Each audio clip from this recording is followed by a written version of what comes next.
आज हमारा HTML का यह फर्स्ट वीडियो और इस वीडियो में हम लोग पढ़ने वाले हैं what is HTML and what is basic HTML element page. मैं इस वीडियो को इतना डेप्थ में समझाऊंगा, एक एक चीज़ों को एकदम अच्छे से एक्सप्लेन करूंगा कि आपको यहाँ देखने के बाद आपको किसी और वीडियो पे जाना भी नहीं पड़ेगा। तो बस आप वीडियो को लास्ट तक देखिए। तो चलिए वीडियो को स्टार्ट करते हैं। तो सबसे पहले हम लोग देखते हैं व्हाट इज HTML। HTML क्या होता है? HTML stands for hyper text markup language. HTML का मतलब होता है hyper text markup language. Hyper text का मतलब क्या हुआ? जैसे कि आप किसी एक वेब पेज में देखेंगे, कोई एक लिंक दिया रहता है, उस लिंक पे आप जैसे ही क्लिक करते हैं आप नेक्स्ट पेज पे पहुंच जाते हैं। तो जो वो लिंक रहता है उसी को हम लोग बोलते हैं हाइपर टेक्स्ट। मतलब हाइपर टेक्स्ट की सहायता से हम लोग क्या कर सकते हैं, दूसरे एक पेज पे इंटर कर सकते हैं।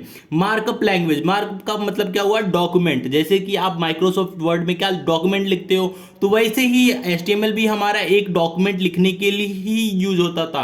पहले के टाइम पे अगर आप गूगल को देखेंगे तो गूगल का भी जो वेब पेज था वो एकदम सिंपल था, क्योंकि वो डॉक्यूमेंट की तरह ही लिखा हुआ था, उसमें CSS अप्लाई नहीं हुआ था। तो इसीलिए HTML क्या है? हमारा हाइपर टेक्स्ट मार्कअप लैंग्वेज है।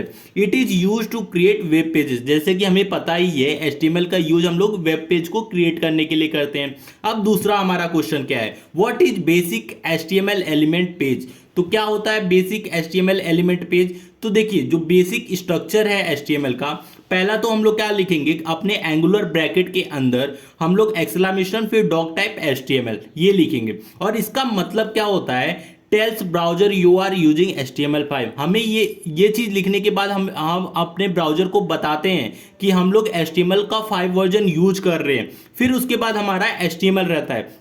अब देखिए, HTML के एंगुलर ब्रैकेट के अंदर मैंने HTML लिखा है। अब इस एंगुलर ब्रैकेट में देखिए मैंने क्या किया है, फॉरवर्ड बैकस्लैश HTML लिखा है। अब यहाँ HTML, यहाँ फॉरवर्ड बैकस्लैश HTML।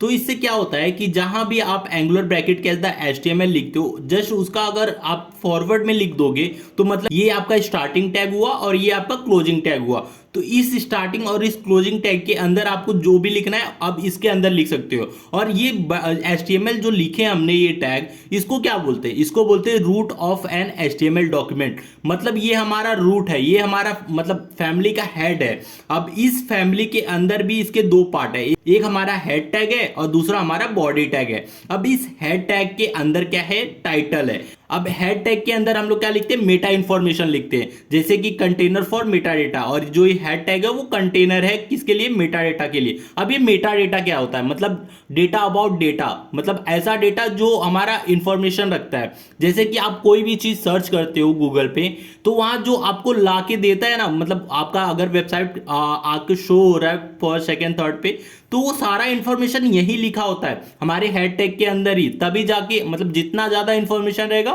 उतना ही जल्दी हमारा वेब पेज कहाँ रहेगा? टॉप पे दिखाई देगा, हमारे क्रोम एक्सटेंशन पे। तो हमारा कोई भी एक्सटेंशन हो वहां टॉप पे दिखाई देगा। तो इस तरह मतलब हम जो भी मेटा डेटा लिखते हैं वो सब हेड टैग के अंदर ही लिखते हैं। अब ये हमारा एक टैग है टाइटल टैग। इस टाइटल टैग के अंदर हम लोग क्या लिखते हैं? अपने पेज का टाइटल लिखते हैं। जो भी हमारा वेब पेज होता है उसका टाइटल लिखते हैं, जैसे कि मैंने वेब पेज ही लिख दिया। फिर हमारा आता है दूसरा टैग बॉडी टैग। इस बॉडी टैग के अंदर जो भी आपको ब्राउजर पे डिस्प्ले करना हो वो बॉडी टैग के अंदर लिखते हैं। जैसे कि इसके अंदर हमारा एक पैराग्राफ टैग है। इस टैग के अंदर आप क्या लिखो? हेलो। तो आपको क्या ब्राउजर पे आपको हेलो शो हो रहा होगा, तो ये हो गया पैराग्राफ टैग। तो ये था बेसिक HTML एलिमेंट का पेज। तो आपको मतलब अगर आपको कोडिंग करना है HTML में तो ये बेसिक स्ट्रक्चर आपको लिखना ही पड़ेगा, ये कंपलसरी है। इसके अंदर बॉडी टैग के अंदर आपको जो लिखना है आप लिखो और अपनी मतलब जो भी आपका वेब पेज है उसको क्रिएट करो। तो ये हो गया HTML और बेसिक HTML एलिमेंट का पेज। अब इसी चीज को हम लोग क्या करते हैं, अपने लैपटॉप पे एक बार देखते हैं कि कैसे हम लोग अपने लैपटॉप पे इसको क्रिएट करेंगे। तो चलिए लैपटॉप पे देखते हैं।